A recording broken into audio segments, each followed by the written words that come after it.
Hi റിയലിന്റെ online ക്ലാസ്സിലേക്ക് എല്ലാവർക്കും സ്വാഗതം. അപ്പോൾ നമ്മൾ ഇന്ന് പഠിക്കാൻ പോകുന്നത് 8ാം ക്ലാസ്സിലെ പൊളിറ്റിക്കൽ സയൻസ് എന്ന് പറയുന്ന പുസ്തകത്തിലെ 3ാമത്തെ ചാപ്റ്ററാണ്. Why do we need a parliament? അതാണ് ചാപ്റ്ററിന്റെ പേര്.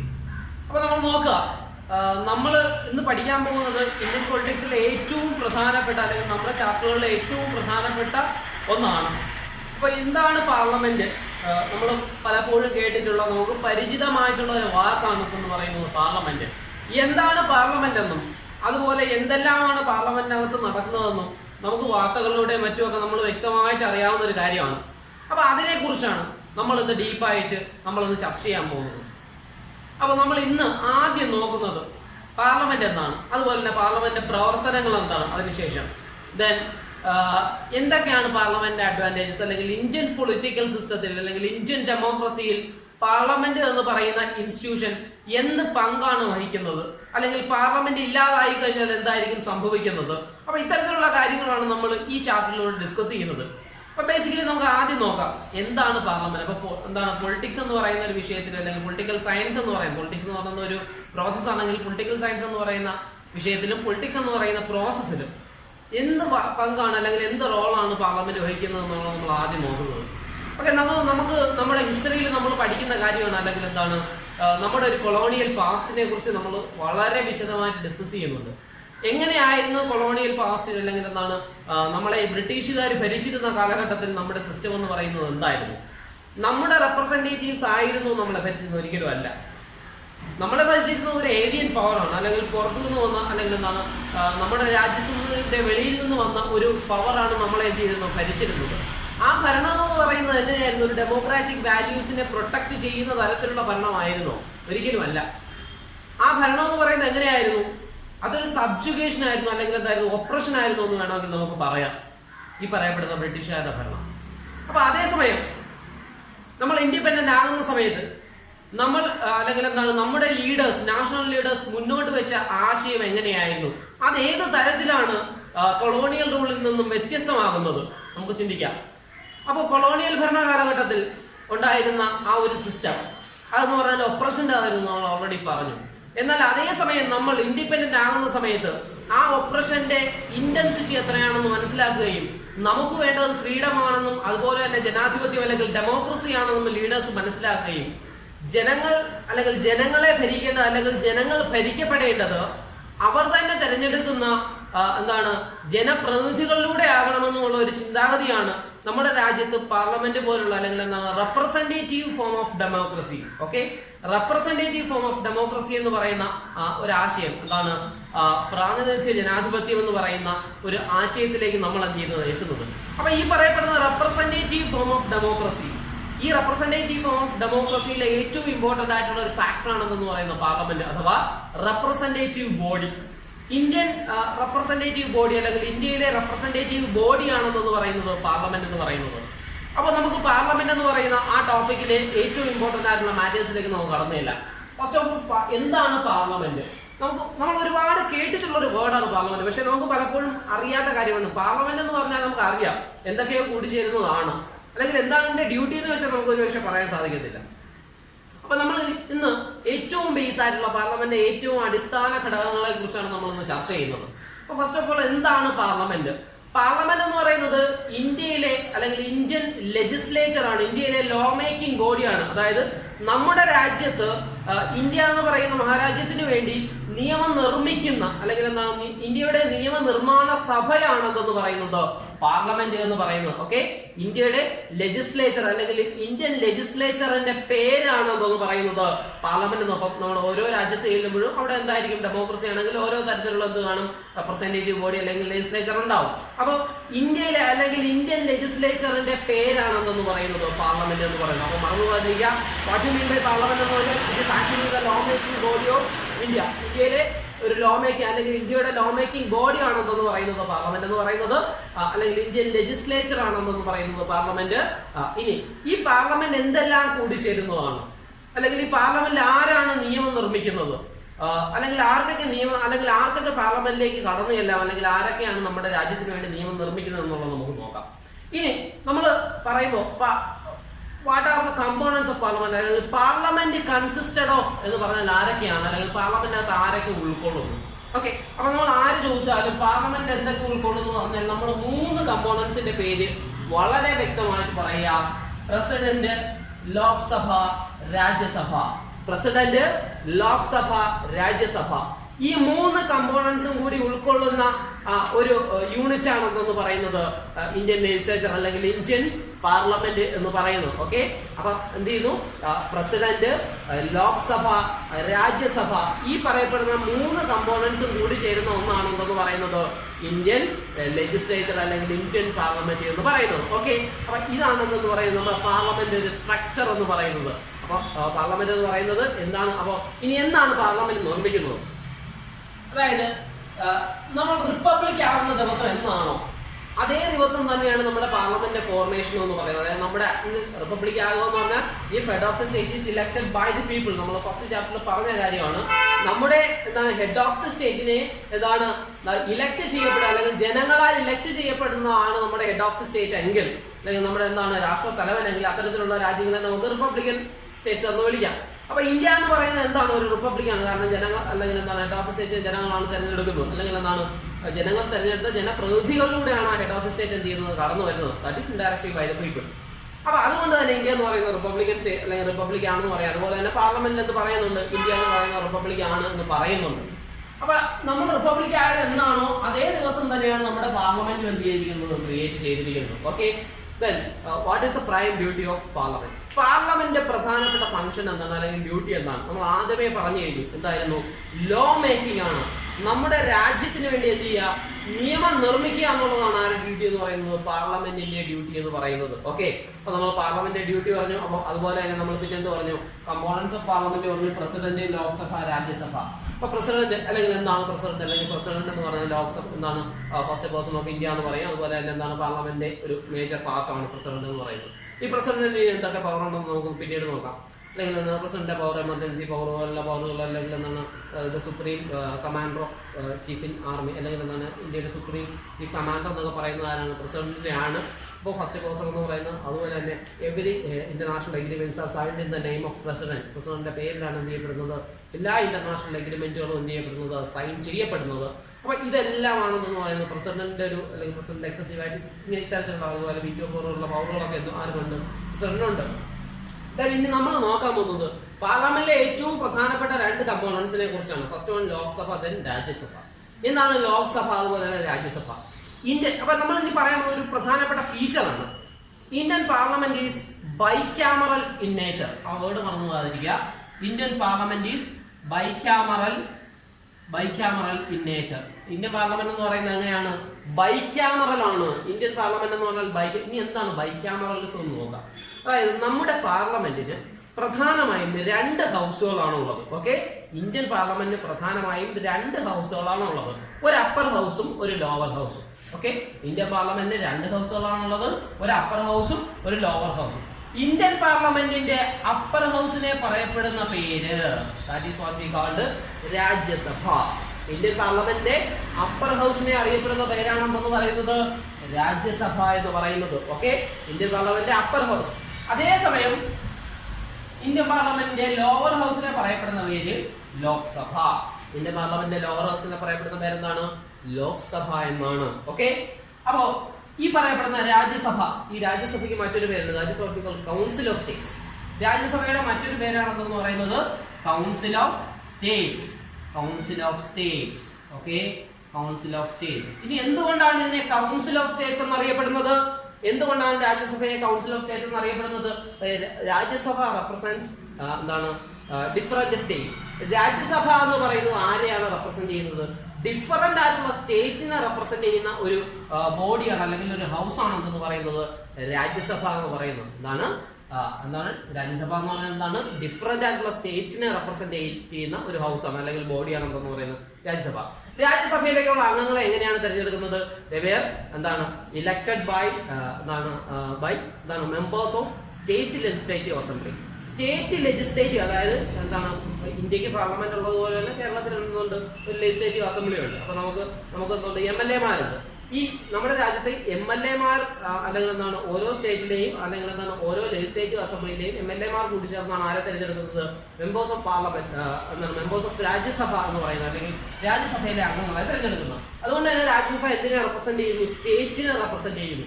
അതുകൊണ്ടാണ് ഇതിനെ കൗൺസിൽ ഓഫ് സ്റ്റേറ്റ് അല്ലെങ്കിൽ സ്റ്റേറ്റിൽ നിന്ന് വരുന്ന മെമ്പേഴ്സിന്റെ ഒരു കൗൺസിലിനെയാണ് നമ്മൾ വിളിക്കുന്നത് രാജ്യസഭ എന്ന് വിളിക്കുന്നത്. ഓക്കെ, രാജ്യസഭ അല്ലെങ്കിൽ രാജ്യസഭ ബിൽഡിംഗ്, രാജ്യസഭ ഫോം ചെയ്യുന്ന ബിൽഡിംഗ് ഫോം ചെയ്യുന്നത് പറയുന്നത് 1952 ഏപ്രിൽ 3 ആണ്. 1952 ഏപ്രിൽ 3 രാജ്യസഭ എന്ത് ചെയ്യുന്നത്? അത് ഫോം ചെയ്യുന്നത്. രാജ്യസഭ എന്ന് പറയുന്ന എന്താണ് ഇത് ഫോം ചെയ്യുന്നത്, അല്ലെങ്കിൽ യൂണിറ്റ് അല്ലെങ്കിൽ എന്താണ് അപ്പർ ഹൗസ് ഫോം ചെയ്യുന്നത്. ഇനി മെമ്പേഴ്സിനെ കുറിച്ചാണ്, രാജ്യസഭയിലെ മെമ്പേഴ്സിനെ കുറിച്ചാണ് നമ്മൾ ചർച്ച ചെയ്യുന്നത്. Maximum number it can B 250. 250 അംഗങ്ങൾ വരെ എവിടെയാകാം? ഇന്ത്യൻ പാർലമെന്റിന്റെ രാജ്യസഭ എന്ന് പറയുന്ന ഇന്ത്യൻ പാർലമെന്റിന്റെ അപ്പർ ഹൗസിൽ എത്ര മെമ്പേഴ്സ് ആകാം? 250 മെമ്പേഴ്സ് വരെ ആകാം. ഇതാണ് എന്ന് പറയുന്നത് രാജ്യസഭയുടെ ഒരു പ്രത്യേകത എന്ന് പറയുന്നത്. ഈ 250 പേര് ഇലക്റ്റഡ് ആണോ, അല്ലെങ്കിൽ എന്താണ് ഈ പറയപ്പെടുന്ന മെമ്പേഴ്സ് അല്ലെങ്കിൽ ലെജിസ്ലേറ്റീവ് അസംബ്ലിയിലെ മെമ്പേഴ്സ് വഴി ഇലക്റ്റഡ് ആണോ? അല്ല, ഒരിക്കലും അല്ല. 233 പേരെ എന്ത് ചെയ്യാം? ഇലക്ട് ചെയ്ത് വിടാം. ദെൻ ബാക്കി എത്ര ഉണ്ട്? 12 പേരുണ്ട്. ഈ 12 പേരെ എങ്ങനെയാണ് തിരഞ്ഞെടുക്കുന്നത്? This 12 members will be nominated by the president. ഈ 12 അംഗങ്ങളെ ആരാണ് നോമിനേറ്റ് ചെയ്യുന്നത്? പ്രസിഡന്റ് ആണ് നോമിനേറ്റ് ചെയ്യുന്നത്. അപ്പം ആർട്ട്, സയൻസ്, അതുപോലെ തന്നെ സ്പോർട്സ്, അപ്പൊ ഇതുപോലെയുള്ള ഡിഫറെന്റ് ആയിട്ടുള്ള പ്ലാറ്റ്ഫോമിൽ നിന്നുള്ള ആളുകളെ ആർക്ക് നോമിനേറ്റ് ചെയ്യാം? പ്രസിഡന്റിനെ നോമിനേറ്റ് ചെയ്യാം. അപ്പൊ എങ്ങനെയാണ് മെമ്പേഴ്സിനെ കുറിച്ച്, അപ്പൊ നമ്മൾ രാജ്യസഭയെ കുറിച്ച് പറഞ്ഞതാണ്. ഇന്ത്യയിൽ അല്ലെങ്കിൽ ഇന്ത്യൻ പാർലമെന്റ് എന്ന് പറയുന്നത് ബൈക്യാമറൽ നേഷൻ ആണ്. ബൈക്യാമറലിസം എന്ന് പറഞ്ഞാൽ എക്സിസ്റ്റൻസ് ഓഫ് എന്താണ് 2 ഹൗസസ്, അല്ലെങ്കിൽ 2 ഹൗസ് ഉള്ളത് കൊണ്ടാണ് ബൈ എന്ന് പറഞ്ഞാൽ അതിന്റെ 2 എന്നാണ് അതിന്റെ അർത്ഥം. അപ്പൊ ബൈ ക്യാമറൽ 2 ഹൗസുകളുണ്ട്, അതുകൊണ്ടാണ് ബൈ ക്യാമറൽ എന്ന് പറയുന്നത്. ഒന്ന് ലോക്സഭയും മറ്റൊന്ന് രാജ്യസഭയും. രാജ്യസഭയെ കുറിച്ചാണ് പറയുന്നത്. 1952 ഏപ്രിൽ 3 രാജ്യസഭ എന്ത് ചെയ്യുന്നത്? ഫോം ചെയ്യുന്നത്. ഈ രാജ്യസഭയുടെ മറ്റൊരു പേരെന്ന് പറയുന്നത് എന്താണ്? കൗൺസിൽ ഓഫ് സ്റ്റേറ്റ്സ് എന്നാണ്. ഇതിനെ കൗൺസിൽ ഓഫ് സ്റ്റേറ്റ്സ് എന്ന് വിളിക്കാൻ കാരണം രാജ്യസഭ റെപ്രസെന്റ്സ് ഡിഫറെന്റ് സ്റ്റേറ്റ്സ്, അല്ലെങ്കിൽ എന്താണ് members from different states. Different സ്റ്റേറ്റ്സുകളെ റെപ്രസെന്റ് ചെയ്യുന്നതാണ് രാജ്യസഭ എന്ന് പറയുന്നത്. കാരണം എന്ന് വെച്ചാൽ members of Rajya Sabha are elected by എന്താണ് മെമ്പേഴ്സ് ഫ്രം ലെജിസ്ലേറ്റീവ് അല്ലെങ്കിൽ state legislative assemblies. Then it is called upper house, അല്ലെങ്കിൽ എന്താണ് പാർലമെന്റ് അപ്പർ ഹൗസ് എന്നാണ് ഇതിനെ അറിയപ്പെടുന്നത്. ഇതിനെ എൽഡേഴ്സ് ഹൗസ് എന്ന് എന്ത് ചെയ്യുന്നു അറിയപ്പെടുന്നതാണ്. മുതിർന്നവരുടെ സഭ എന്ന് എന്ത് ചെയ്യുന്നു അറിയപ്പെടാറുണ്ട്. എൽഡേഴ്സ് ഹൗസ് എന്ന് അറിയപ്പെടാറുണ്ട്. മാക്സിമം നമ്പർ എന്ന് പറയുന്നത് 250 ആണ്. അതിലെന്താണ് 233 പേരെ എന്ത് ചെയ്യുന്നു ഈ പറയപ്പെടുന്ന അസംബ്ലി വഴി അല്ലെങ്കിൽ അസംബ്ലിയിലെ മെമ്പേഴ്സ് എന്ത് ചെയ്യുന്നു ഇലക്ട് ചെയ്തിരുന്നു. 12 members are nominated by the president from എന്താണ് സ്പോർട്സ്, സയൻസ് പോലുള്ള ഡിഫറെന്റ് ആയിട്ടുള്ള മേഖലയിൽ നിന്നുള്ള ആളുകളെ പ്രസിഡന്റ് എന്ത് ചെയ്യുന്നു 12 പേരെ നോമിനേറ്റ് ചെയ്തു. ഇനി എങ്ങനെയാണ് ഈ രാജ്യസഭയിലെ മറ്റൊരു പ്രത്യേകത, അല്ലെങ്കിൽ രാജ്യസഭയിലെ അംഗങ്ങളുടെ റിട്ടയർമെന്റ് കാര്യങ്ങളും എങ്ങനെയാണ്? അപ്പൊ നോക്കാം, 1/3 മെമ്പേഴ്സ് അല്ലെങ്കിൽ എല്ലാ 2 വർഷം കൂടുമ്പോഴും സഭയിലെ 1/3 അംഗങ്ങൾ, ഓക്കെ, അങ്ങനെയാണ്. ഓരോ 2 വർഷം നമ്മൾ പെർമനന്റ് ആയിട്ട് ഹൗസ് ഡിസോൾവ് ചെയ്യുന്നില്ല. ഓരോ 2 വർഷം കൂടുമ്പോഴും 1/3 അംഗങ്ങൾ, ഓക്കെ, ഓരോ 2 വർഷം കൂടുമ്പോഴും 1/3 അംഗങ്ങൾ എന്ത് ചെയ്യുന്നു സഭയിൽ നിന്നും പുറത്തു പോകുന്നു. ഓക്കെ, ഓരോ 2 വർഷം കൂടുമ്പോഴും 1/3 അംഗങ്ങൾ സഭയിൽ നിന്നും എന്ത് ചെയ്യുന്നു റിട്ടയർ ആകുന്നു. ദെൻ ഇനി എങ്ങനെയാണ് ഹൗസ് പീരീഡ് എന്ന് പറഞ്ഞത്? ഒരു വ്യക്തിക്ക് അല്ലെങ്കിൽ ഒരു പാർലമെന്റ് അംഗത്തിന് 6 വർഷം വരെ ഇവിടെ നിൽക്കാം. പാർലമെന്റിൽ അല്ലെങ്കിൽ അംഗമായിട്ട് നിലനിൽക്കും 6 വർഷം വരെ. അപ്പോൾ ഓരോ 2 വർഷം കൂടുമ്പോഴും 1/3 അംഗങ്ങൾ വരുന്നു. മാക്സിമം എന്താണ് ടെന്യൂർ ഓഫ് എ പേഴ്സൺ എന്ന് പറയുന്നത് 6 years ആണ്, 6 വർഷമാണ്. അപ്പൊ അതുകൊണ്ടാണ് നമ്മൾ ഈ സിസ്റ്റത്തിൽ അപ്പൊ നോക്കാം, ഓരോ 2 വർഷവും 1/3 അംഗങ്ങളെ പോകുന്നുള്ളൂ. അപ്പൊ 1/3 അംഗം പോകുമ്പോൾ അടുത്ത 1/3 അംഗങ്ങൾ എന്ത് ചെയ്യും? തിരികെ ഹൗസിലേക്ക് വരും. അപ്പൊ അതുകൊണ്ട് തന്നെ അല്ലെങ്കിൽ എന്താണ് 1/3 അംഗങ്ങൾ പോയാൽ ബാക്കി അംഗങ്ങൾ 1/2 അംഗങ്ങൾ പിന്നെ എന്തുണ്ട് സഭയിൽ ബാക്കിയുണ്ട്. അപ്പൊ ഒരിക്കലും പെർമനന്റ് ആയിട്ട് എന്ത് ചെയ്യുന്നില്ല, രാജ്യസഭ എന്ത് ചെയ്യുന്നില്ല, ഡിസോൾവ് ചെയ്ത് വിടുന്നില്ല. ഓക്കെ, പെർമനന്റ് അല്ലെങ്കിൽ സ്ഥിരമായിട്ട് അല്ലെങ്കിൽ കംപ്ലീറ്റ്ലി ഡിസോൾവ് ചെയ്ത് വിടുന്നില്ല. അപ്പൊ അതുകൊണ്ടാണ് നമ്മൾ രാജ്യസഭ എന്തെന്ന് പറയുന്നത് പെർമനന്റ് ഹൗസ് എന്ന് വിളിക്കുന്നത്. ഇതാണ് രാജ്യസഭയിൽ പെർമനന്റ് ഹൗസ്. അതല്ലെങ്കിൽ എന്താണ് കംപ്ലീറ്റ് ആയിട്ട് ഡിസോൾവ് ചെയ്യുന്നില്ല. 2 വർഷം കൂടുമ്പോൾ 1/3 അംഗങ്ങൾ മാത്രമേ പുറത്തു പോകുന്നുള്ളൂ. അപ്പൊ ബാക്കി 1/2 അംഗങ്ങൾ അവിടെ റിമൈൻ ചെയ്യുന്നതുകൊണ്ട് തന്നെ പാർലമെന്റ് കംപ്ലീറ്റ് ആയിട്ട് എന്താണ് രാജ്യസഭ കംപ്ലീറ്റ് ആയിട്ട് ഡിസോൾവ് ചെയ്യുന്നു എന്ന് പറയാൻ പറ്റത്തില്ല. അതുകൊണ്ട് തന്നെ നമുക്ക് രാജ്യസഭ എന്തെന്ന് വിളിക്കാം? പെർമനന്റ് ഹൗസ്, പാർലമെന്റിലെ പെർമനന്റ് ഹൗസ് എന്നാണ് നമ്മൾ അതിനെ വിളിക്കുന്നത്, രാജ്യസഭ വിളിക്കുന്നത്. അപ്പൊ നമ്മൾ 3 വേരിയബിൾ ഇതിനെ പറഞ്ഞു. രാജ്യസഭ എന്ന് പറയുന്നതിനെ കൗൺസിൽ ഓഫ് സ്റ്റേറ്റ് എന്ന് അറിയപ്പെടുന്നു. ദെൻ രാജ്യസഭ എന്തെന്ന് പറയുന്നു, പാർലമെന്റ് പെർമനന്റ് ഹൗസ് എന്ന് പറയുന്നു. അതുപോലെ തന്നെ രാജ്യസഭയെ നമ്മൾ എന്ത് ചെയ്യുന്നു, എൽഡേഴ്സ് ഹൗസ് എന്ന് എന്ത് ചെയ്യാറുണ്ട്, പാർലമെന്റിനെ വിളിക്കാറുണ്ട്. കാരണം പാർലമെന്റ് പവേഴ്സിലുള്ള കുറച്ച് റെസ്ട്രിക്ഷനുകളാണെന്ന് പറയുന്നത് പാർലമെന്റ് എൽഡേഴ്സ് ഹൗസ് എന്ന് വിളിക്കുന്നത്. കാരണം എന്ന് വെച്ചാൽ മിക്കവാറും ലോക്സഭയിൽ പാസ്സാവുന്ന കാര്യങ്ങൾക്ക് അല്ലെങ്കിൽ അതിന് പല കാര്യങ്ങളും ഇപ്പോൾ മണി ബില്ലുകളുള്ള കാര്യങ്ങൾ വരുമ്പോൾ അവിടെ അഡ്വൈസ് കൊടുക്കാൻ മാത്രമേ ആർക്ക് സാധിക്കത്തുള്ളൂ, രാജ്യസഭയ്ക്ക് സാധിക്കത്തുള്ളൂ. അതുപോലെ തന്നെ മണി ബില്ല് ഒരിക്കലും അല്ലെങ്കിൽ ബഡ്ജറ്റ് എന്ന് പറയുന്ന സാധനം ഉദാഹരണമാണ്, അതൊരിക്കലും ഇവിടെ പ്രസന്റ് ചെയ്യേണ്ട, അത് രാജ്യസഭയെ പ്രസന്റ് ചെയ്യേണ്ട, ലോക്സഭയിൽ മാത്രം അവതരിപ്പിച്ചാൽ മതി. അപ്പോൾ അതൊക്കെ കൊണ്ടാണ് നമ്മൾ എന്തെന്ന് വിളിക്കുന്നത്, ഇതിനെ എൽഡേഴ്സ് ഹൗസ് എന്ന് വിളിക്കുന്നത്. ഓക്കെ, അപ്പോൾ ഒരു ഉപദേശക സമിതി പോലെയാണ് അത് നിൽക്കുന്നത്. ഇതാണ് എന്തെന്ന് പറയുന്നത് രാജ്യസഭയുടെ പ്രത്യേകത എന്ന് പറയുന്നത്. ഇതപ്പോൾ വളരെ വ്യക്തമായിട്ട് എന്ത് ചെയ്യുക, മനസ്സിലാക്കി വെച്ചേക്കുക. ദെൻ നമുക്ക് ഇനി നേരെ എങ്ങോട്ട് പോവാം, പാർലമെന്റിനെ ഭരിക്കാനൊക്കെ നമ്മൾ പറഞ്ഞു. അപ്പോൾ ഒരു ഹൗസിനെ കുറിച്ച് പറഞ്ഞു, നമുക്ക് അടുത്ത ഹൗസിലേക്ക് പോവാം. നെക്സ്റ്റ് ഹൗസിന്റെ പ്രധാനപ്പെട്ട പ്രത്യേകത നമുക്ക് നോക്കാം. നെക്സ്റ്റ് വൺ എന്ന് പറയുന്നത് ഏത് ഹൗസാണ്, ലോക്സഭ. അപ്പൊ ലോക്സഭ ഇതൊരു ഹിന്ദി വേർഡായിട്ട് നോക്കാം. ലോകം എന്ന് വെച്ചാൽ എന്താണ്, ലോകം എന്ന് പറയുന്നത് ലോക്സഭ എന്ന് പറയുമ്പോൾ ലോകം എന്ന് പറഞ്ഞാൽ ജനങ്ങൾ അല്ലെങ്കിൽ പീപ്പിൾ ആണ്. അപ്പൊ അതുകൊണ്ട് തന്നെ ഈ ലോക്സഭയുടെ മറ്റൊരു പേരെന്ന് പറയുന്നത് എന്താണ്, house of people. House of people, ലോക്സഭയുടെ മറ്റൊരു പേര് ഹൗസ് ഓഫ് പീപ്പിൾ എന്നാണ്. എന്താണ്, ജനങ്ങളുടെ സഭ അല്ലെങ്കിൽ എന്താണ്, ജനങ്ങളുടെ സഭ എന്നാണ് ഇതിനെ എന്ത് ചെയ്യുന്നത്, വിളിക്കുന്നത്, ഹൗസ് ഓഫ് പീപ്പിൾ എന്നാണ് വിളിക്കുന്നത്. അപ്പോൾ പാർലമെന്റിന്റെ ലോവർ ഹൗസിനെയാണ് വിളിക്കുന്നത് നമ്മൾ ഹൗസ് ഓഫ് പീപ്പിൾ അല്ലെങ്കിൽ ലോക്സഭ എന്ന് വിളിക്കുന്നത്. പാർലമെന്റിന്റെ ലോവർ ഹൗസിനെയാണ് നമ്മൾ ഹൗസ് ഓഫ് പീപ്പിൾ അല്ലെങ്കിൽ ലോക്സഭ എന്ന് വിളിക്കുന്നത്. 1952 ഏപ്രിൽ 17-നാണ് എന്ത് ചെയ്യുന്നത്, ലോക്സഭ ഫോം ചെയ്യുന്നത്. ഏപ്രിൽ 17, 1952-ലാണ് എന്ത് ചെയ്യുന്നത്, ലോക്സഭ എന്ത് ചെയ്യുന്നത്, ഫോം ചെയ്യുന്നത്. അപ്പോൾ നമ്മൾ മനസ്സിലാക്കുക, പാർലമെന്റ് ഫോം ചെയ്യുന്നത് 1950-ആണ്. പക്ഷേ ഒരു നമ്മൾ പറയുമ്പോൾ പാർലമെന്റ് എന്ന് പറയുന്ന ഐഡിയ അല്ലെങ്കിൽ നമ്മൾ പാർലമെന്റ് സിസ്റ്റം ഒക്കെ അഡോപ്റ്റ് ചെയ്യുന്നത് റിപ്പബ്ലിക്കൻ ഐഡിയ അഡോപ്റ്റ് ചെയ്യുന്നതിലൂടെയാണ്. അപ്പൊ നമ്മൾ എന്നാൽ പാർലമെന്റ് ബിൽഡിംഗ് എന്നാണ് ഫോം, പാർലമെന്റ് ബിൽഡിംഗ് നമ്മുടെ എന്താണ്, പാർലമെന്റ് ബിൽഡിംഗ് എന്ന് പറയുന്നത് 1921 തന്നെ അതിന്റെ കൺസ്ട്രക്ഷൻ സ്റ്റാർട്ട് ചെയ്തു എന്നൊക്കെയാണ് പറയപ്പെടുന്നത്. 1921 തന്നെ സ്റ്റാർട്ട് ചെയ്തു എന്നാണ് അറിയപ്പെടുന്നത്. ജസ്റ്റ് മറിഞ്ഞിരിക്കുക, റെഫർ ചെയ്യാൻ മാത്രം ചെയ്താൽ മതി. അപ്പോൾ നമുക്ക് നേരെ പാർലമെന്റ് അല്ലെങ്കിൽ ലോക്സഭയുടെ ബാക്കി ഡീറ്റെയിൽസിലേക്ക് വരാം. അപ്പോൾ 1952 ഏപ്രിൽ 17-ലാണ് എന്ത് ചെയ്യുന്നത്, ഈ പറയപ്പെടുന്ന ലോക്സഭ എന്ത് ചെയ്യുന്നത്, ഫോം ചെയ്യുന്നത്. ഇതിനെ നമ്മൾ ലോവർ ഹൗസ് എന്ന് വിളിക്കുന്നു, അല്ലെങ്കിൽ പാർലമെന്റ് ലോവർ ഹൗസ് എന്നാണ് നമ്മൾ എന്തിനെ വിളിക്കുന്നത്, ലോക്സഭയെ വിളിക്കുന്നത്. അതുപോലെ തന്നെ ലോക്സഭയെ നമ്മൾ ഹൗസ് ഓഫ് പീപ്പിൾ എന്ന് വിളിക്കുന്നതിന്റെ പ്രധാനപ്പെട്ട കാര്യം എന്താണ്, നമ്മൾ അല്ലെങ്കിൽ ഓരോ എന്താണ് യൂണിവേഴ്സൽ ആയിട്ട് ഫ്രാഞ്ചൈസ് നമുക്കുണ്ട്. എന്താണ്, നമുക്ക് 18 years ഓൾഡ് ആയിട്ടുള്ള എല്ലാ വ്യക്തികൾക്കും, ഇന്ത്യൻ പൗരനാണെങ്കിൽ അദ്ദേഹത്തിന് ആ വ്യക്തിക്ക് എന്തുണ്ട്, വോട്ടിംഗ് റൈറ്റ്സ് ഉണ്ട്, വോട്ടിംഗ് അവകാശമുണ്ട്. അപ്പൊ എങ്ങനെയാണ് നമ്മൾ ഇലക്ഷൻ നടത്തുന്നുണ്ട്, എങ്ങനെയാണ് ഈ പറയപ്പെടുന്ന യൂണിവേഴ്സൽ ആയിട്ട് ഫ്രാഞ്ചൈസിന്റെ അടിസ്ഥാനത്തിലാണ്. അപ്പോൾ 18 വയസ്സായ വോട്ടിംഗ് റൈറ്റ് ഉള്ള എല്ലാ വ്യക്തികൾക്കും അല്ലെങ്കിൽ ആ വ്യക്തികളിലൂടെ ആ വ്യക്തികളാണ് എന്ത് ചെയ്യുന്നത്, ലോക്സഭയിലേക്കുള്ള അംഗങ്ങളെ ഡയറക്ട്ലി എന്ത് ചെയ്യുന്നത്, എലക്ട് ചെയ്യുന്നത്. ഓക്കെ, അപ്പൊ ലോക്സഭയിലെ അല്ലെങ്കിൽ ലോക്സഭയെ ഹൗസ് ഓഫ് പീപ്പിൾ എന്ന് വിളിക്കുന്ന കാര്യം എന്താണ്, ലോക്സഭയിലെ അംഗങ്ങളെ ജനങ്ങൾ നേരിട്ടാണ് എന്ത് ചെയ്യുന്നത്, തിരഞ്ഞെടുക്കുന്നത്. അപ്പൊ ഈ ലോക്സഭയിലെ അംഗങ്ങളെയാണ് നമ്മൾ എന്തെന്ന് വിളിക്കുന്നത്, MP എന്ന് വിളിക്കുന്നത്. എന്താണ്, ലോക്സഭയിലെ അംഗങ്ങളെ നമ്മുടെ രാജ്യസഭയിലെ അംഗങ്ങളെയും പാർലമെന്റ് അംഗങ്ങളെ എല്ലാം MP എന്നാണ്, രാജ്യസഭ MP എന്നും ലോക്സഭ MP എന്നാണ് വിളിക്കുന്നത്. MP that means member of parliament എന്നാണ് വിളിക്കുന്നത്. അല്ലെങ്കിൽ ഈ MP-മാരെ മെമ്പേഴ്സ് ഓഫ് പാർലമെന്റിനെ ജനങ്ങൾ ലോക്സഭയിലെ മെമ്പർമാരെ ജനങ്ങൾ എന്ത് ചെയ്യുന്നു, ഡയറക്ട്ലി തിരഞ്ഞെടുക്കുന്നു. നേരിട്ടാണ് വോട്ട് ചെയ്ത് എന്ത് ചെയ്യുന്നത്, പാർലമെന്റ് ഇലക്ഷനിലൂടെ നേരിട്ട് വോട്ട് ചെയ്താണ് തിരഞ്ഞെടുക്കുന്നത്. അപ്പൊ ജനങ്ങൾ നേരിട്ട് തിരഞ്ഞെടുക്കുന്നതോടുകൂടി ഇവരെന്ത് ചെയ്യുന്നു, ജനങ്ങളുടെ നേരിട്ടുള്ള പ്രതിനിധികളാവുന്നു. അപ്പൊ അതുകൊണ്ട് തന്നെ ഈ പ്രതിനിധികളെല്ലാം കൂടി ചേരുന്ന സഭയാണ് ലോക്സഭ. അതുകൊണ്ട് തന്നെ അതിനെ നമുക്ക് എന്തെന്ന് വിളിക്കാം, അതുകൊണ്ട് നമുക്ക് അതിനെ ഹൗസ് ഓഫ് പീപ്പിൾ എന്ന് വിളിക്കാം. ഓക്കെ, അതുകൊണ്ട് നമുക്ക് അതിനെ എന്തെന്ന് വിളിക്കാം, ഹൗസ് ഓഫ് പീപ്പിൾ എന്ന് വിളിക്കാം. മാക്സിമം സ്ട്രെങ്ത് എന്ന് പറയുന്നത് എങ്ങനെയാണെന്ന് നോക്കാം. പാർലമെന്റിൽ മാക്സിമം ആകാവുന്ന അംഗങ്ങൾ എന്ന് പറയുന്നത് 552, 552 അംഗങ്ങൾ വരെ എവിടെ ആവാം, പാർലമെന്റിലാവാം. പക്ഷെ നമുക്ക് സാധാരണ 530 അംഗങ്ങൾ എങ്ങനെയാണ് നമ്മുടെ ഓരോ ഡിഫറെന്റ് ആയിട്ടുള്ള സ്റ്റേറ്റിൽ നിന്നും, 20 അംഗങ്ങൾ എങ്ങനെയാണ് യൂണിയൻ ടെറിട്ടറീസിൽ നിന്നുമാണ് എന്ത് ചെയ്യുന്നത്, കടന്നു വരാറുള്ളത്. അതുപോലെ തന്നെ 2 അംഗങ്ങൾ എന്ത് ചെയ്യാം, it can be nominated by the president from Anglo Indians. 2 അംഗങ്ങളെ ആംഗ്ലോ ഇന്ത്യൻ വിഭാഗങ്ങളിൽ നിന്നും ആർക്ക് നോമിനേറ്റ് ചെയ്യാം, പ്രസിഡന്റിനെ നോമിനേറ്റ് ചെയ്യാം. ഓക്കെ, 530 അംഗങ്ങൾ സ്റ്റേറ്റിൽ നിന്നും അതുപോലെ തന്നെ 20 അംഗങ്ങൾ യൂണിയൻ ടെറിട്ടറീസിൽ നിന്നും രണ്ടുപേരെ പാർലമെന്റിന്റെ അല്ലെങ്കിൽ എന്താണ് പ്രസിഡന്റ് പാർലമെന്റിലേക്ക് നോമിനേറ്റ് ചെയ്യാം. ഈ നോമിനേറ്റ് ചെയ്യുന്ന അംഗങ്ങൾ എങ്ങനെയായിരിക്കണം? Anglo Indians. അവരെങ്ങനെയാണ്? ആംഗ്ലോ ഇന്ത്യൻസ് ആയിരിക്കണം. ടെന്യൂർ എന്ന് പറയുന്നത് എങ്ങനെയാണ്? നമുക്കറിയാം, ഒരു ഗവൺമെന്റ് എന്ന് പറയുന്നത് അല്ലെങ്കിൽ ലോക്സഭയിലൂടെയാണ് എന്ത് ഫോം ചെയ്യുന്നത്? ഗവൺമെന്റ് ഫോം ചെയ്യുന്നത്. നമുക്കറിയാം, ലോക്സഭ ഇലക്ഷൻ കഴിയുമ്പോഴാണ് നമുക്ക് പുതിയ ഗവൺമെന്റ് കടന്നു വരുന്നത്.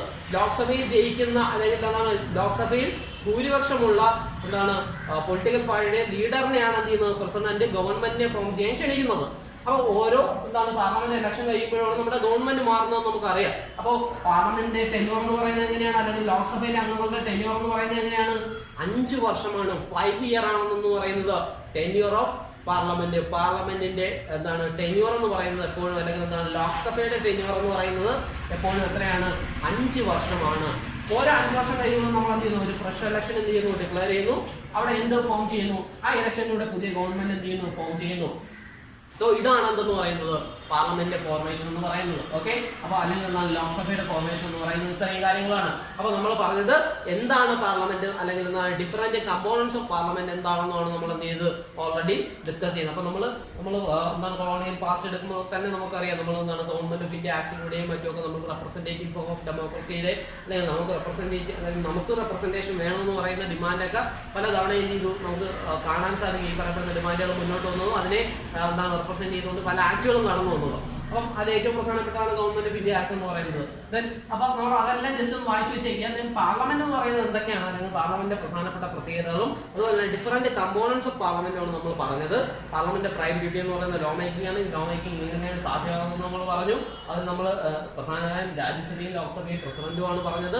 ഈ 3 കമ്പോണൻസും. അപ്പം what you mean by parliament എന്ന് പറഞ്ഞാൽ it is actually the legislative അല്ലെങ്കിൽ Indian legislature is called parliament. It consisted of president, Rajya Sabha and Lok Sabha എന്ന് തന്നെ നമ്മൾ പറയണം. രാജ്യസഭ എന്താണെന്നും ലോക്സഭ എന്താണെന്നും നമ്മൾ പറഞ്ഞു. ലോക്സഭ എന്ന് ഫോം ചെയ്തെന്നും ലോക്സഭയിലെ അംഗങ്ങൾ എങ്ങനെയാണ് തെരഞ്ഞെടുക്കപ്പെടുന്നതെന്ന് നമ്മൾ പറഞ്ഞു. രാജ്യസഭയിലെ അംഗങ്ങളുടെ തെരഞ്ഞെടുപ്പ് എങ്ങനെയാണെന്ന് പറഞ്ഞു. അപ്പം രാജ്യസഭയിലെ ഒരു പ്രത്യേകത എന്ന് പറയുന്നത് രാജ്യസഭയിലെ അംഗങ്ങളെ സ്റ്റേറ്റ് ലെജിസ്ലേറ്റീവ് അസംബ്ലിയിലെ അംഗങ്ങളാണ് രാജ്യസഭയിലേക്കുള്ള മെമ്പേഴ്സിനെ തെരഞ്ഞെടുക്കുന്നത്. It is election should be conducted by an electoral college. ഒരു ഇലക്ടറൽ കോളേജാണ് എന്ത് ചെയ്യുന്നത്? ഈ രാജ്യസഭയിലെ അംഗങ്ങളെ തെരഞ്ഞെടുക്കാൻ എന്ത് ചെയ്യുന്നത്? ഉപയോഗിക്കുന്നത്. അതുപോലെ തന്നെ നമ്മൾ സാധാരണ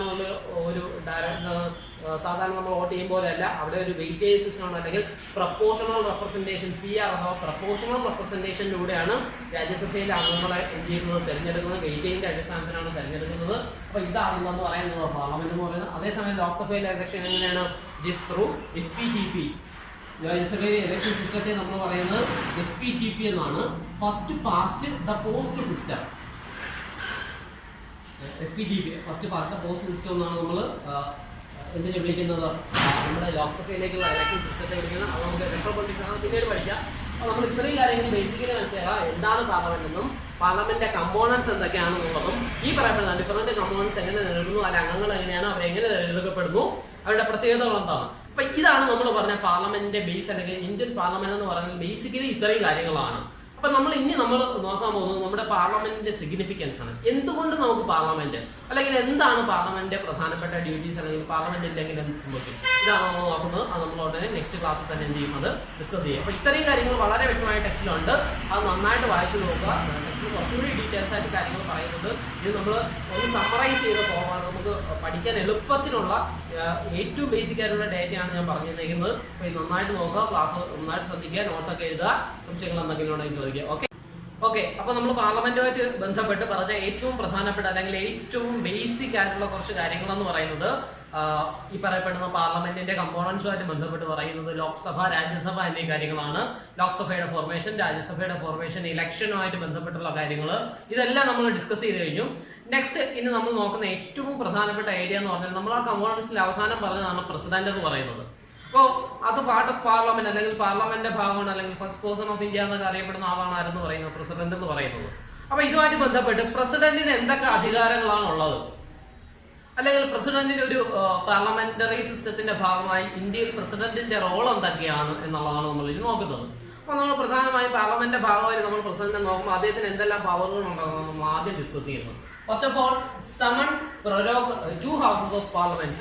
എന്താണ് power to summon prorogue 2 houses of parliament? അതായത് നമ്മുടെ പാർലമെന്റിന്റെ 2 ഹൗസുകളിലും എന്താണ് പാർലമെന്റ് ഹൗസുകളെ വിളിച്ചു കൂട്ടുന്നത് അല്ലെങ്കിൽ പാർലമെന്റ് സമ്മേളന സെഷൻസ് എന്ത് ചെയ്യുന്നത് സമൺ ചെയ്യുന്നത് അല്ലെങ്കിൽ വിളിച്ചു കൂട്ടാനുള്ള അധികാരം ആർക്കുണ്ട്? പ്രസിഡന്റിനുണ്ട്. ഇനി അതുപോലെ തന്നെ ടു പ്രൊരോഗ് എന്താണ് ഡിസ്കണ്ടിന്യൂ ചെയ്യുക, ഒരു എന്താണ് സെഷൻ എന്ത് ചെയ്യുക ഡിസ്കണ്ടിന്യൂ ചെയ്യുക, ഇടയ്ക്ക് എന്ത് ചെയ്യുക വെച്ച് നിർത്തിയ അല്ലെങ്കിൽ ഇടയ്ക്ക് നിർത്തി വെക്കുക, ഡിസോൾവ് ചെയ്യുക അല്ല ഇതില്ല പിരിച്ചുവിടുക എന്നുള്ളതല്ല. എന്ത് ചെയ്യുക ഒരു ചർച്ച ഇടയ്ക്ക് വെച്ച് നിർത്തി വെക്കാനുള്ള അധികാരം ആർക്കുണ്ട്? പ്രസിഡന്റിന് ഉണ്ടായിരിക്കുന്നതാണ്. അപ്പൊ ഇതാണ് എന്തെന്ന് പറയുന്നത് പ്രസിഡന്റിന്റെ ആദ്യത്തെ പവർ എന്ന് പറയുന്നതാണ് to summon prorogue two houses of parliament. Okay, next one എന്ന് പറയുന്നത് നോമിനേഷൻ ഓഫ് എം പി.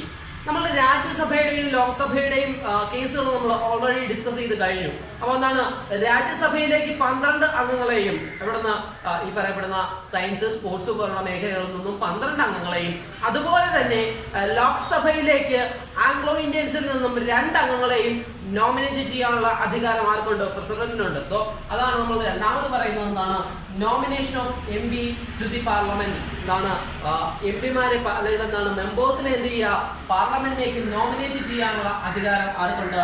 പ്രസിഡന്റിന് ഉണ്ട്. Then giving assent to bill. നോക്കുക, ഗിവിംഗ് അസെന്റ് ടു ബിൽ എന്ന് പറയുന്നത് എന്താണ് നമ്മൾ ജസ്റ്റ് ഒന്ന് അറിഞ്ഞിരിക്കുക. അതായത് നമ്മുടെ രാജ്യത്ത് ഒരു ബില്ല് അല്ലെങ്കിൽ ഒരു നിയമം അല്ലെങ്കിൽ ഒരു ബില്ല് നിയമമായിട്ട് മാറുക. അതായത് നമ്മളെ രാജ്യത്ത് ഒരു നിയമം നിർമ്മിക്കുന്ന ഒരു വലിയ പ്രോസസ്സിലൂടെയാണ് ആദ്യം എന്താ ലോക്സഭയിൽ പാസ്സാകുക, ദെൻ പിന്നെ രാജ്യസഭയിൽ വരിക, പിന്നെ എന്ത് ചെയ്യുക അത് പ്രസിഡന്റ് ഒപ്പുവയ്ക്കുക. അങ്ങനെയാണെങ്കിൽ എന്ത് ചെയ്യത്തുള്ളൂ ഒരു ബില്ല് എന്ത് ചെയ്യുന്നു ഒരു നിയമമായിട്ട് മാറത്തുള്ളൂ. അല്ലെങ്കിൽ എന്താണ് ഒരു നിയമം നമ്മുടെ രാജ്യത്ത് ഫോം ചെയ്യുന്നത് എങ്ങനെയാണ്. അപ്പോൾ ഈ അവസാനം പറഞ്ഞ പ്രസിഡന്റ് എന്ത് ചെയ്യുക എന്താണ് സൈൻ ചെയ്യുക എന്നുള്ള ഒരു പ്രോസസ്സ് പറഞ്ഞത് അതാണ് അസെന്റ് എന്ന് പറയുന്നത്. അതായത് ഒരു ബില്ലിന് ഏറ്റവും അവസാനം അനുമതി കൊടുക്കാനുള്ള അവകാശം ആർക്കാണ്? പ്രസിഡന്റിനാണ്. അതാണ് നമ്മളെന്ന് പറയുന്നത് ഗിവിംഗ് അസെന്റ് ടു ബിൽ. എന്ത് ചെയ്യുക ബില്ലിന് അല്ലെങ്കിൽ എന്താ ഒരു അസെന്റ് കൊടുക്കുക അല്ലെങ്കിൽ എന്ത് ചെയ്യുക ഒരു ബില്ലിന് എന്ത് ചെയ്യുക ഒരു എന്താണ് അക്സെപ്റ്റൻസ് കൊടുക്കുന്നത് ആരാണ്? അവസാനം പ്രസിഡന്റ് ആണ്. പ്രസിഡന്റ് സൈൻ ചെയ്തെങ്കിൽ മാത്രമേ അതെന്താവൂ അതൊരു എന്ത് ചെയ്യാവൂ ഒരു നിയമമായിട്ട് മാറത്തുള്ളൂ. Then pocket veto. ഇനി എന്താണ് പോക്കറ്റ് വീറ്റോ അല്ലെങ്കിൽ വീറ്റോ പവർ എന്നാണ് നമുക്ക് നോക്കാം. നമ്മൾ UN-ലൊക്കെ ഒരുപാട് വീറ്റോ പവറിനെ കുറിച്ച് കൊച്ചു ക്ലാസ്സുകളിൽ കേട്ടിട്ടുണ്ട്. അപ്പൊ അതുപോലെ ഒരു വീറ്റോ പവർ ആർക്കുണ്ട്? ഇന്ത്യൻ പ്രസിഡന്റിനുണ്ട്. ഇനി എന്താണ് ആ പറയപ്പെടുന്ന വീറ്റോ പവർ എന്നാണ് നമ്മൾ നോക്കുന്നത്. ഇപ്പോൾ നമ്മുടെ നിയമനിർമ്മാണ സഭ എടുക്കുമ്പോൾ ലെജിസ്ലേച്ചർ എടുക്കുമ്പോൾ അവിടെ ഒരു പ്രൈവറ്റ് മെമ്പേഴ്സ് ഉണ്ട്. ഓക്കെ, ഗവൺമെന്റിന്റെ ഭാഗമല്ലാത്ത മെമ്പേഴ്സ്. അപ്പോൾ ഈ മെമ്പേഴ്സിന് എന്ത് ചെയ്യാം പലതരത്തിലും എന്താണ് ബില്ലുകൾ ഇനിഷ്യേറ്റ് ചെയ്യാം. അപ്പോൾ ഒരു ബില്ല് ഒരു പ്രൈവറ്റ് മെമ്പർ ഇനിഷ്യേറ്റ് ചെയ്യുന്ന സമയത്ത് ഈ പ്രസിഡന്റിനെ ഒപ്പുവയ്ക്കാതെ ആ ബില്ല് പോക്കറ്റിൽ ഹോൾഡ് ചെയ്യാൻ അല്ലെങ്കിൽ എത്ര കാലം വേണോ എന്ത് ചെയ്യാം ആ ബില്ല് പിടിച്ചു വയ്ക്കാനുള്ള അധികാരമുണ്ട്. നിയമമാകാതെ പിടിച്ചു വയ്ക്കാനുള്ള അധികാരമുണ്ട്. അപ്പൊ പ്രസിഡന്റിന്റെ ഈ പവറിനെയാണ് നമ്മൾ എന്തെന്ന് വിളിക്കുന്നത്? പോക്കറ്റ് വീറ്റോ എന്ന് വിളിക്കുക. അതായത് ഒരു ബില്ല് ഒരു പ്രൈവറ്റ് ഇൻഡിവിജ്വൽ മുന്നോട്ട് വയ്ക്കുന്ന ബില്ല് അദ്ദേഹത്തിന് എത്ര കാലം വേണോ എന്ത് ചെയ്യാം ഹോൾഡ് ചെയ്ത് വെക്കാനുള്ള അധികാരമുണ്ട്. അപ്പോൾ പ്രസിഡന്റിന്റെ ഈ പവറിനെയാണ് നമ്മൾ എന്തെന്ന് വിളിക്കുന്നത്? പോക്കറ്റ് വീറ്റോ അല്ലെങ്കിൽ വീറ്റോ പവർ, പ്രസിഡന്റിന്റെ വീറ്റോ പവർ എന്ന് വിളിക്കുന്നു. ഓക്കെ, മനസ്സിലായതുകൊണ്ടോ? പ്രസിഡന്റിന്റെ മറ്റൊരു പവറാണെന്ന് പറയുന്നത് വീറ്റോ പവർ എന്ന് പറയുന്നത്. ദെൻ നെക്സ്റ്റ് വൺ എന്ന് പറയുന്നത് മിലിറ്ററി പവേഴ്സ്. അപ്പൊ article 53 of Indian constitution, Indian കോൺസ്റ്റിറ്റ്യൂഷന്റെ 53ാമത്തെ ആർട്ടിക്കിളിൽ വളരെ വ്യക്തമായിട്ട് പറയുന്നുണ്ട്. അതായത് നമ്മുടെ രാജ്യത്തെ എന്താണ് ആംഡ് ഫോഴ്സസിന്റെ സുപ്രീം കമാൻഡർ എന്ന് പറയുന്നത് ആരാണ്? That is president. പ്രസിഡന്റ് ആയിരിക്കും എന്തെന്ന് പറയുന്നത് supreme commander of armed forces എന്ന് പറയുന്നത്. അപ്പോൾ പ്രസിഡന്റിനാണെന്ത് ഒരു വാർ ഡിക്ലെയർ ചെയ്യാനും അതുപോലെ തന്നെ എന്താണ് ഒരു പീസ് ട്രീറ്റിയിലൂടെ വാർ അവസാനിപ്പിക്കാനുമുള്ള പവർ ആർക്കാണുള്ളത്? പ്രസിഡന്റിനായിരിക്കും ഉള്ളത്. അതുകൊണ്ടാണ് അദ്ദേഹത്തെ എന്താണ് സുപ്രീം കമാൻഡർ ഇൻ ചീഫ് എന്ന് നമ്മൾ എന്ത് ചെയ്യുന്നത് വിളിക്കുന്നത്. അപ്പം പ്രസിഡന്റിന് എന്നുണ്ട് ഒരു മിലിറ്ററി പവർ ഉണ്ട്. ആർട്ടിക്കിൾ 53ലാണ് ഇന്ത്യൻ കോൺസ്റ്റിറ്റ്യൂഷനിലെ ആർട്ടിക്കിൾ 53ലാണ് അദ്ദേഹത്തിന്റെ ഈ പറയപ്പെടുന്ന മിലിറ്ററി പവറിനെ കുറിച്ച് മെൻഷൻ ചെയ്യുന്നത്. Next one emergency. എന്താണ് എമർജൻസി എന്ന് മനസ്സിലാക്കുക. അതായത് നമ്മുടെ രാജ്യത്ത് ഒരു വലിയ ക്രൈസിസ് അല്ലെങ്കിൽ നേഷൻ വലിയൊരു ക്രൈസിസ് നേരിടുകയാണെങ്കിൽ നമ്മുടെ എന്താണ് രാജ്യത്ത് ഡിക്ലെയർ ചെയ്യുന്ന അല്ലെങ്കിൽ രാജ്യത്തിന്റെ ഒരു പൊസിഷൻ മെയിൻറ്റെയിൻ ചെയ്യുന്നതിന് വേണ്ടി നമ്മൾ എന്താണ് പ്രസിഡന്റിനെ ഡിക്ലെയർ ചെയ്യാൻ പറ്റുന്ന ഒന്നാണ് എമർജൻസി എന്ന് പറയുന്നത്.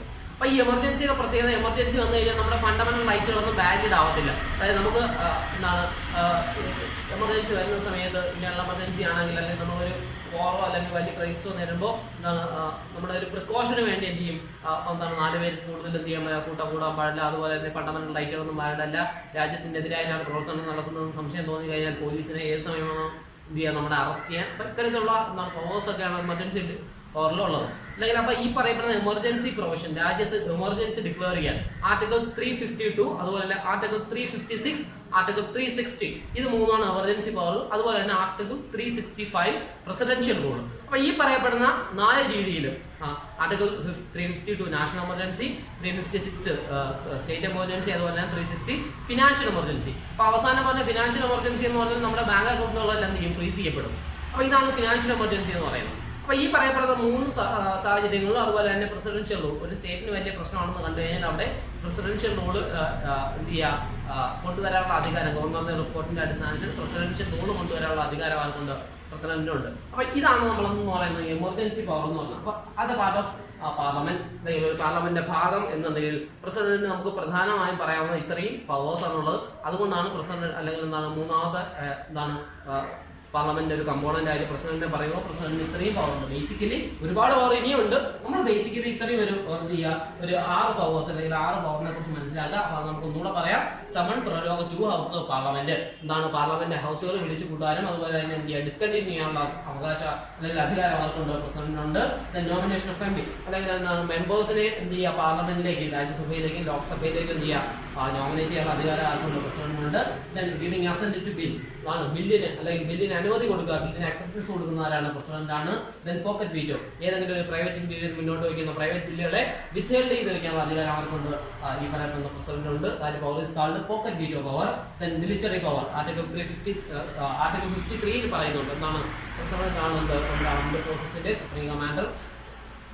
അതുപോലെ തന്നെ ഒരു വാർ ഡിക്ലെയർ ചെയ്യുക, അതുപോലെ തന്നെ എന്ത് ചെയ്യുക, ഒരു പീസ് ട്രീറ്റിയിലൂടെ സമാധാന സന്ധിയിലൂടെ വാർ അവസാനിപ്പിക്കുക. ഈ പറയപ്പെടുന്ന കാര്യങ്ങളെല്ലാം ചെയ്യുന്ന ആരാണ്, പ്രസിഡന്റിന്റെ പേരിലാണ്. ദെൻ എമർജൻസി പവർ, രാജ്യത്ത് എമർജൻസി ഡിക്ലെയർ ചെയ്യാനുള്ള പവർ ആർക്കുണ്ട്, പ്രസിഡന്റിനുണ്ട്. ഓക്കെ, അപ്പൊ ഇത്രയാണെന്ന് പറയുന്നത് പ്രസിഡന്റിന്റെ പവേഴ്സ് എന്ന് പറയുന്നത്.